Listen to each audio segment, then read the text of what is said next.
Well, high school is over. I'd say we learned a lot. We discovered during all-night study sessions that history books can be more comfortable than pillows. We learned through algebraic equations that X is an expert at hide-and-seek. We realized on our last day of high school that 4, especially when counted in years, isn't a very big number. For me, one of the most important skills I gained from high school is the ability to write an analysis paper.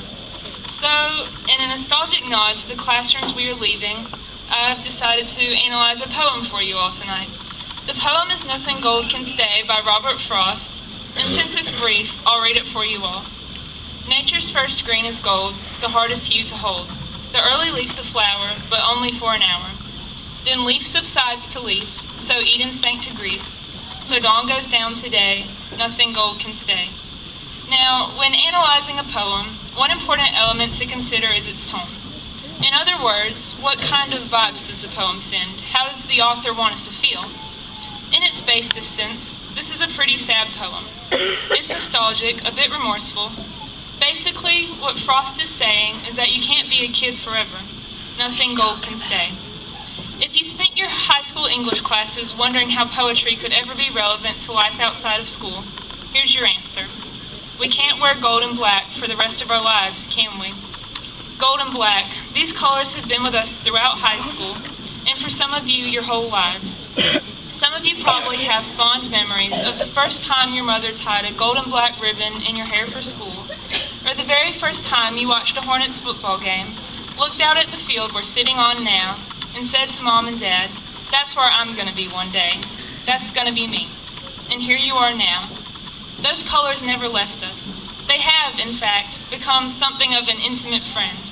They were the black of the curtains on opening nights of plays, the gold of trumpets singing under Friday night lights, the black and gold of the hallways where we frequently, to quote Mr. Croft, posted up with our friends, and the gold and black of the graduation gowns we wear now. They were with us all throughout high school, and they are here with us now as we bid a final farewell to the colors that have become more than colors to us, that have come to represent pride, spirit, camaraderie, victory, but nothing gold can stay. I'd like to know why that's such a bad thing, though. If you look at Frost's diction, you'll notice that he uses many negative words and phrases in this poem. Gold, her hardest hue to hold, so Eden sank to grief. Dawn goes down today. A writer's most valuable tool is his words, and in the case of good literature, every word holds its own special significance. So I have to wonder, why did Frost say that dawn goes down to the day? He makes it sound as if dawn is condescending to daytime, debasing itself, taking a step in the wrong direction. I probably don't have the authority to correct the great Robert Frost, but I think he was mistaken here. Dawn goes up today. It rises to meet the radiant afternoon. Our golden morning may have passed, but look what's in front of us. A new day, a fresh start, a future that is ours. We may be leaving Cook High School behind tonight, but we are headed for something great, the beginning of the rest of our lives. I think I'm supposed to give you some advice for the future at some point during this speech, so let me share some with you that was once shared with me. My junior year, when I was a new student at Cook High School, a teacher asked me what I planned on doing after college. I remember staring bashfully down at my shoes and stuttering out something to the effect of, I want to be a writer, but I probably need a real job first, a plan B. I probably stuttered out a few more unintelligible words until my teacher, whom I had only just met, told me something I'll never forget. They looked at me like I was crazy and said, "If you want to write, then write. Don't worry about a plan B. Forget plan B." Well, I was shocked. Here was someone I barely knew, someone who had never read a single word I'd written, urging me, demanding of me to pursue my dreams. And before I get to my point, I want to take this moment to recognize all the remarkable teachers at Cook High School that have consistently demanded the best from us.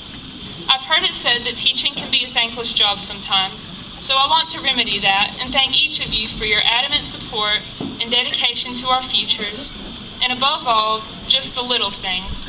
A congratulations when we aced a test, a piece of advice shared when we needed it, a funny joke at the expense of another classmate, and all the extracurricular conversations that let us know that we were more than students, that we were family. Now, most of you probably don't want to be writers after high school, but I think that the advice that was shared with me is essential to your future, regardless of what you plan to do with it.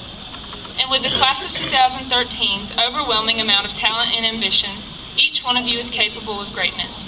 Just listen to what we've accomplished this year alone. We ushered several athletic teams to state competitions this year.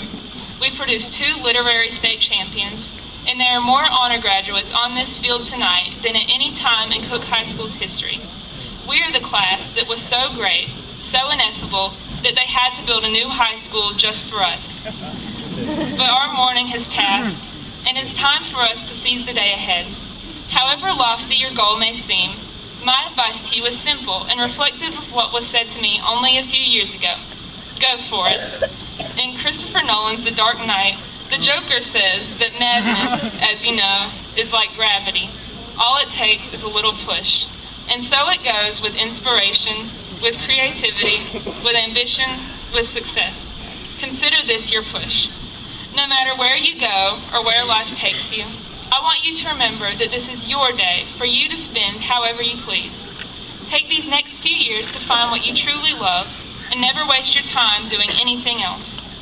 Maybe the day is no longer gold, but the sun is still out, and the day is a million other bright and beautiful colors. Step outside and see for yourself. Thank you.